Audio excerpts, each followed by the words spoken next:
Greg is one of those user researchers who have the most holistic view on research, be it product research or content research. Greg has done it all.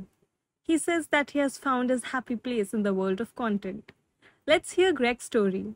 I'm sure this will help you become a holistic researcher yourself.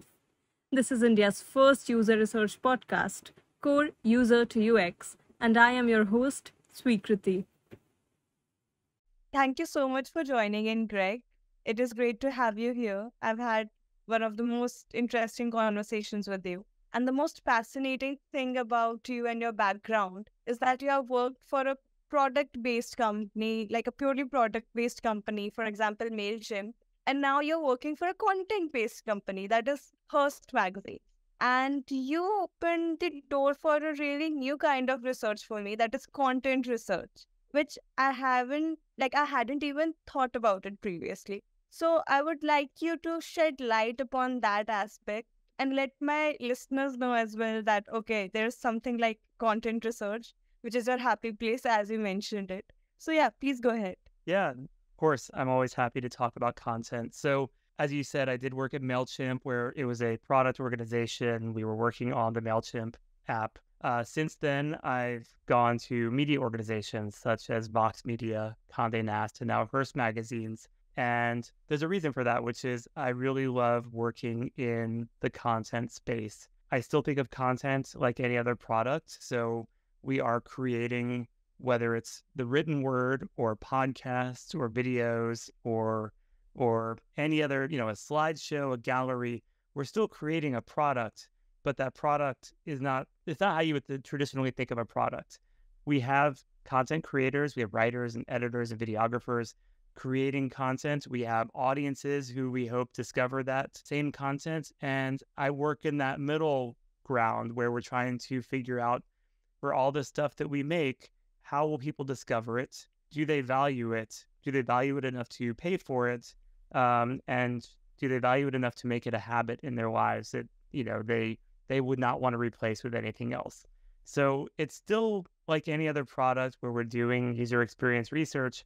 It's just when you're working in content, it's a bit different because you're trying to understand, how does somebody discover this article that you wrote or this coverage you're creating, whether it's political content or health content. You can end up on an article or a website through a search engine, through a recommendation from a friend, through an inclusion in a newsletter. So there's just a whole lot of space to explore and opportunities to improve that experience. And that's what I've discovered is where I'm happiest, is trying to understand, how do we connect the dots between what we're creating and how people will discover it and keep coming back to it. A really interesting point that you brought up was, will users or readers value it enough to make it a habit? I would like to know a little bit more about habit inducing understanding of that kind of behavior. Because what I have done till now is like understanding the pattern and obviously understanding the behavior. But when it comes to inducing a new kind of habit, or maybe in your case, in introducing a new kind of content, like how do you study that aspect, that okay, if I have to introduce some new thing, how should I put it so people are actually open to it? Like, what's the entire process, if that makes sense? I'll give you the traditional research answer of it depends. But one is, I try to rely on evidence of past behavior to indicate a propensity to make a purchase, for example. So if we are looking to see if people might be interested in purchasing a new type of content we're offering, I'll start with the people who have already bought content from somewhere else. So, for example, when I was at Vox Media, we were looking to see if people might be interested in a specific type of subscription. We started with our readers who also might pay for the New York Times, or maybe they pay to support a creator on Patreon. Maybe they subscribe to a YouTube membership. But I start there just to see, okay, among people who already are willing to pay for content, let me see if what I'm showing them is something that they would find interesting. And if it's interesting, okay, we've got something to go with. We have a start. Is it interesting enough for them to make a habit of it? So we could test out, maybe sign up to receive notifications when there's new content like this. And if people are actually signing up to be notified when there's new content, that indicates that they want this to become a part of their lives. They're interested in this becoming not just a one-time thing, but a habit. And then we could test out different pricing scenarios. We could put pricing pages in front of prospective purchasers. So are you interested in a monthly or an annual subscription? We can get their responses to different price points. But I usually start with the people who have already done the thing I want to see them do again. That's evidence that they have made a purchase before, that they value having content delivered to them, or not even delivered, but they value having access to content. So let's see if this additional new content we've created is something that they would find interesting and they'd be willing to pay for. I'm also realizing I'd used the word content about 300 times in the last 10 minutes. So I'm sure your listeners are going to want to mute this call as soon as possible. No, I don't think so, because even my thinking was so limited to product and introducing a new pillar. And luckily, even now I have to do a research for a page that is very content oriented. So the timing couldn't have been any better. Like, it's perfect. And I love listening about it. So, Greg, what I feel, I do not have any research done on this, but at least for my generation, or when I'm in the job market, as they say it in India, UX research has become more popular with introduction of new products, like very digital SaaS-based products. Like this kind of content research, I've rarely heard about it. So I would like you to draw some parallels between product research and content research, so that if in future someone has to do this kind of research, or there is even a mix of content and product research, it can help them. So please elaborate. Yeah, I would go back to my point that content is just any other type of product. So how do we package that in a way that a potential user would discover it and find value in it? So for example, I work at Hearst. One of our brands is Cosmopolitan. Another one of our brands is Elle. There is horoscope content that people are coming and reading. So one of my recent projects was around how could we improve that experience of making horoscopes more meaningful to our users. I can't go into all the details because we haven't launched everything yet, but we still have to do this type of research. It's like any other product where we are trying to find people who they're interested in advice, number one. What types of advice are they interested in? That's what we need to understand. What is the ecosystem of advice people get from friends and family, from trusted resources, from publishers? How do they want to receive that information? Just like any other product, how do they want to be notified when there is new advice?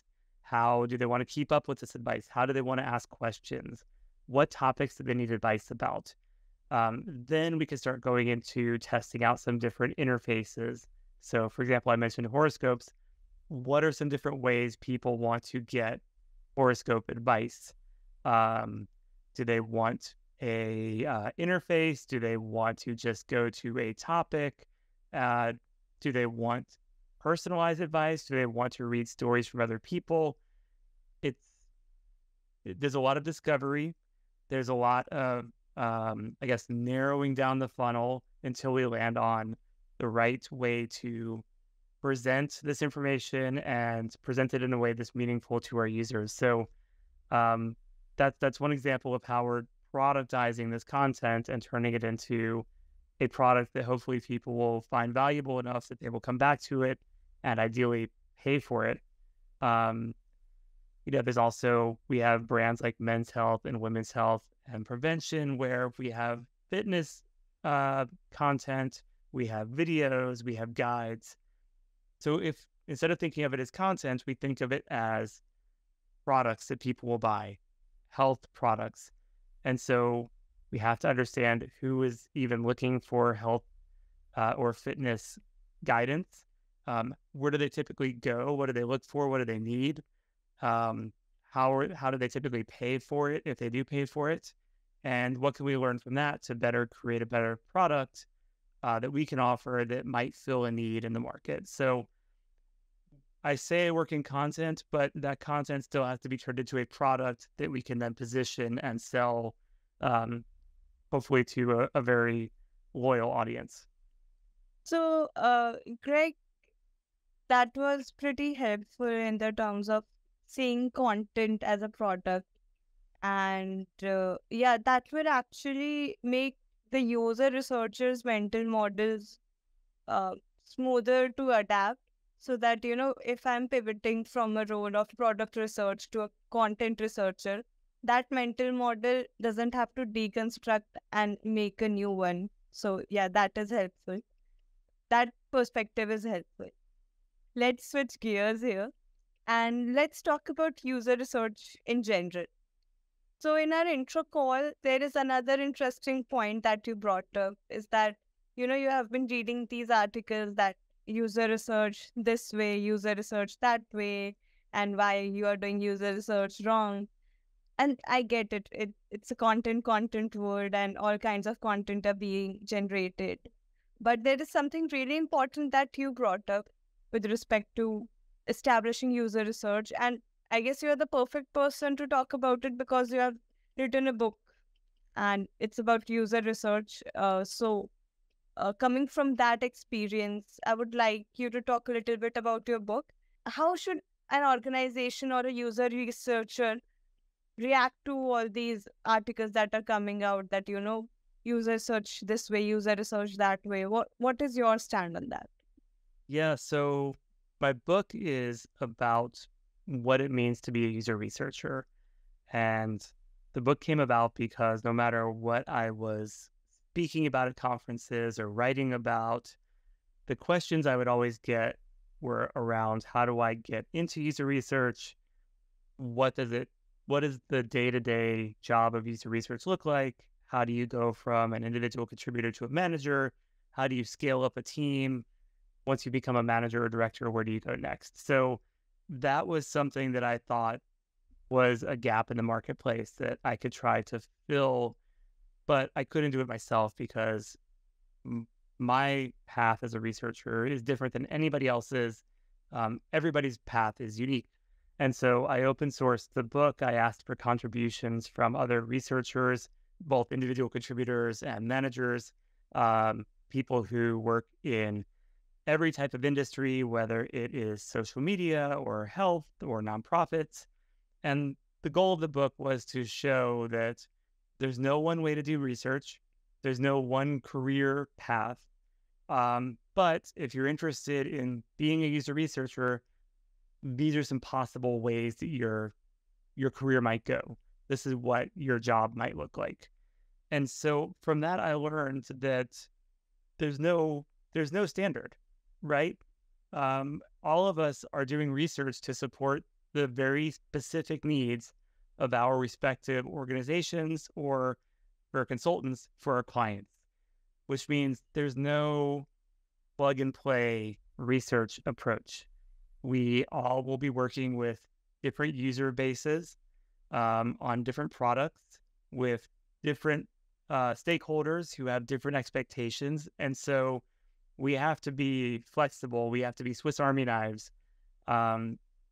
And so when I see articles that say this is how research should be done, or, research isn't being positioned properly, or, we're not doing things the best way possible, that should be taken with a grain of salt because that is not applicable to every user researcher. It might make sense for a few people, but in my experience, I've never had the same approach to user research work from organization to organization. It always is different. And it's different because every organization has different tools, different people, different ways to communicate. So I really do believe that there's no one way to do it. And if you're doing it effectively for your peers and your stakeholders and for your users, you're probably doing it the right way. So there is a really great quote by my favorite author, Nassim Nicholas Taleb. Not a quote, but an idea that, when you start seeking validation from the people of your own profession, that is where you're doing something wrong. And this thing that you are saying is really important for new user researchers, because they will be like, okay, this senior researcher or this great researcher has written some article and I should try it in my organization. You can try it, you can experiment, surely, but you don't need the validation of another user researcher in any way. The only response or the feedback that you need is from your stakeholders and your users. And if that's correct, even if you're not following a single thing, you are on the right path. So that is really important to say out loud. And thank you so much for bringing that up. In fact, you only put that idea in my head that, this kind of conversations are going around. So thank you so much for that. Uh, I'd never heard that quote before, but it really resonates. I also want to call out, I'm not saying we should be doing bad research. Like, we still need to maintain some good practices. We don't want to ask leading questions. We want to make sure we're talking to the right people. And at the end of the day, we are here to serve our businesses and serve their business goals. So, whether that is increasing revenue or increasing number of users, we still have business goals we need to achieve. But it doesn't mean that what works at Meta is going to be applicable to your organization, or what's applicable at Spotify might not apply to your organization. So we're going to have to pull the best parts and practices that apply to our unique situations. But we still have to do good research. I'm not trying to give anybody a license to do bad research and say, well, that's how I'm going to do it. It just means that what works for one person might not be the right approach for you. Yeah, absolutely. And I love that you're focusing on business goals, because oftentimes in the noise of things, and because, there is this distinction that is being created, UX research, user research, and UX research being so up and coming, there might be some tunnelization in how one can think. So you have had a great experience. So I would like you to talk more about understanding overall business goals and the overall business. And it's a very common and obvious things, but still people can miss it out. So how have you walked that path of, even if it's a very specific, like you could be working on a page, but even in that page, how do you bring that business goal and how you're always aware of it? Like, just talking about it. I use the business goal and the company's objectives, whether it's an OKR or, a KPI, whatever acronym you want to use. That is the first criteria to determine if we should even do research. And so if a project is not going to impact the business's goals, it's probably not a good research project. If a project is not going to lead to new knowledge, it's probably not a good project. If it's only going to talk to users that we already know a lot about and not going to broaden our perspective, it's probably not a good project. So I'm very quick to say, I don't think this is a worthy research project. It's not going to help us with our business goals. It's not going to help us acquire new knowledge. It's not going to help us better understand our users. So I use that to filter out whether a project should even be a project or not. Or if somebody is really interested, I will help them set up their own study, but it doesn't mean that I'm going to do it, because there's probably a more high priority project that I could devote my time to. So we are hired to support our businesses. That's probably our highest priority, is to make sure that whatever we do is in support of the business's goals. So, for example, if I have a choice, or not a choice, but if I'm presented with two projects, one of which could lead to increasing revenue and the other one is just, it would be nice to know, I'm going to choose the one that's going to increase revenue, because that is how our salaries are paid. That is how we keep creating content and how I keep my job. So that's how I think of it. You have to know what the business outcome is going to be from a project. Otherwise, it's not a well-defined project. Absolutely. And I'm glad you mentioned all these points, because what happens, or what I have experienced, is that there is feedback in all directions on all things, and then something comes up, oh, we should do user research on that. And everyone is saying that there is an echo chamber. But then it comes to me, and then finally I have to see it without any bias. Like, do we actually need it? We have 100 other things to do. Is that really important? So thank you for bringing that up, because having a filtering mechanism as a user researcher is really important. And oftentimes there will be less user researchers and a lot of research to do. So having a proper filtering and elimination mechanism becomes really important at that point of time. And all the points that you have brought up, like more revenue, okay, that gets the priority. It sounds obvious, but when you're actually in the practice, it can just fade away with noise and discussions. So thank you so much for bringing that up. Yeah, of course. And, to your point, when I first started as a UX researcher, I was just happy to do research and talk to users. I was not thinking about business outcomes. So that's something that, I quickly learned. How do I make my work valuable and impactful? It has to be tied to a company objective. Otherwise, it's just, I don't want to say a waste of time, but it's fluffy, it's filler, it's not impactful. So over time and through some good coaching and good managers, I've learned if it's not going to help us meet our business goals, it's probably not a good project. Yep, absolutely. So, Greg, another question or topic that I would like to talk about is insight dissemination. What happens oftentimes is that a research can take a few months, like a month or even 2 months.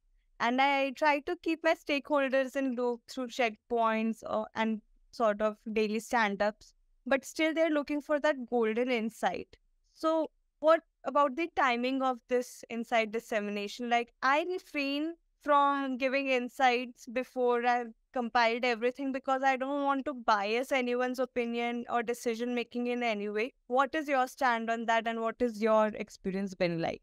Yeah, that's a tough one. I've come to realize that the right time to share user research was yesterday. Oh, look, people want answers immediately because they have their own decisions to make in their roles, whether they're a product manager or designer. As the people closest to our users, we are in a good spot to recognize when something we hear or see is notable. And so if I hear something in an interview or I see something, if I'm watching somebody interact with a prototype or a live product, if it stands out, I will note that right after the call and share it with my colleagues. And I could do that because I have subject matter expertise, because I am the one closest to our users. And so I try to share things as soon as possible after every call. What stood out? What do we need to dig into further? How do we need to refine our discussion guide to really go deeper into a certain subject?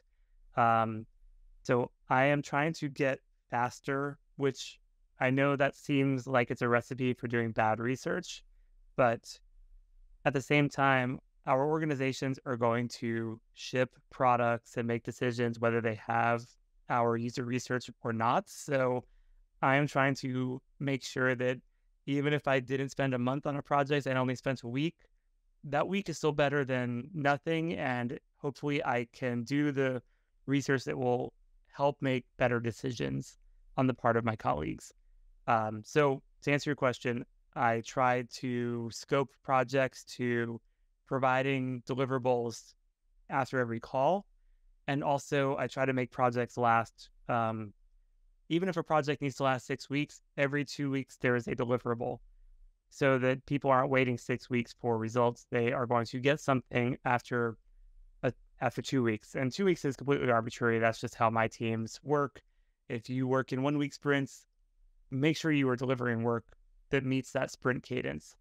So I also will say, because people don't wait for decisions, make sure your research is centralized and findable where people will find it.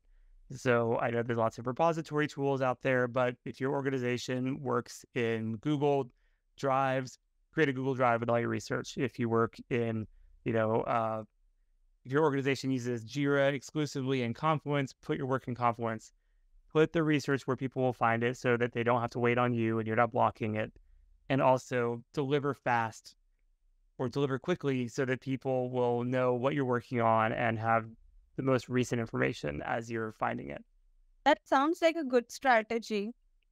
Disseminating something every sprint end. I guess I'll experiment with that.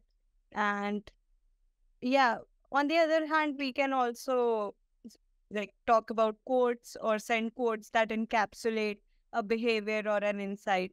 So that is also a great thing that I have put into practice lately. And your idea of what you are implementing sounds great. I'll try to put it here as well and let's see what are the results. The other thing is highlight reels are even better than quotes. So if you have a way to capture a 1 minute clip of a user expressing a pain point or an opportunity, that's straight from the user's mouth. That's even better than putting a quote in your company Slack or in an email or reciting it over a Zoom call. So highlight reels that's the best way to get people on board with what you're seeing and hearing. Yeah, absolutely. Great ideas there, Greg. Thank you so much. People at my organization are going to find user research a little bit more colorful and they'll be like, what happened to Speak to Thing? All thanks to Greg. It's not me. It's the knowledge of the community. Like I said, I'm just picking out the things that I think are applicable for me, and you'll figure out what's applicable and works for you and your organization. Absolutely. So thank you so much, Greg. This has been a really insightful session and all the points from content to business goals. I am pretty sure that this is definitely going to help the listeners. And if anyone is interested, they can also read your books. I started this podcast because I wanted to learn more about user research from the greatest people out there. And in my journey, I've got to know about great books and great methods. So adding to someone's knowledge base, that will be like the best thing ever that would happen to the user researcher. So thank you so much for all your insights and everything. Thank you for having me. And like you said, I do have a book, but if somebody wants to sign up for my newsletter, I try to share some tips on UX research every couple of weeks. So if you're interested in more of what you just heard, find me on LinkedIn or on my website and subscribe, and I will keep sharing information. Thank you so much, Greg. Have a great day. Thank you for having me. This was a lot of fun.